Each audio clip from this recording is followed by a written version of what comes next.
Bonjour à tous, mon nom est Natacha Pernac, je suis maîtresse de conférences à l'Université de Nanterre et je vais vous parler du séminaire d'histoire de l'art vénitien que l'École du Louvre organise depuis 25 ans avec l'Istituto Veneto.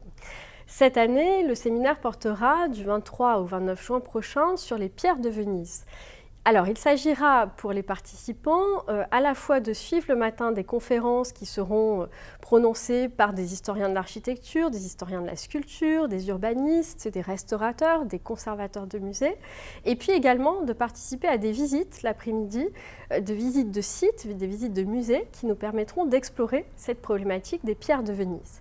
Les pierres de Venise, c'est, vous le savez, le titre bien connu de John Ruskin, de l'ouvrage qu'il consacre en 1851 à cette histoire de l'architecture vénitienne, dans ses spécificités, et c'est à partir de cette histoire du matériau et des techniques que nous aborderons d'abord cette problématique. Comment s'est construit Venise dans la pierre? Comment est-ce qu'elle est devenue cet événement prodigieux? C'est ainsi que l'appelle Le Corbusier, événement prodigieux à l'échelle de l'histoire mondiale. Comment cette architecture s'est insérée dans ces matériaux spécifiques, à travers aussi l'usage de la brique et du bois, et comment elle a diffusé toutes ces structures que sont les ponts, les margelles de puits, etc. À côté de la structure de cette architecture, la pierre est aussi employée comme un ornement, et c'est à cette histoire de l'ornement que nous nous attacherons également.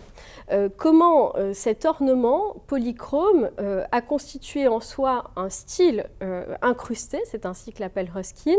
Nous essaierons de voir comment, à travers ces problématiques, se sont formulées la problématique du mythe de Venise. Comment ce mythe de Venise s'est inscrit dans le temps, comment à travers l'histoire de la photographie, l'histoire de la littérature, on peut aborder ces problématiques des pierres de Venise, et nous verrons aussi comment ces pierres de Venise peuvent se projeter dans l'avenir. Vous savez que Venise est le lieu où en 1965 a été rédigée la charte de Venise, qui a élaboré à la fois une théorie de la restauration à travers ces grands chantiers, mais aussi à travers la problématique de l'entretien régulier nécessaire des monuments. C'est donc à la fois un lieu tout à fait emblématique de l'étude de cette conjonction entre le passé et le futur du patrimoine, et c'est à cette découverte que je vous invite à participer avec, j'espère, le même enthousiasme que celui qui m'anime en abordant ces problématiques à partir du mois de juin prochain. À très bientôt.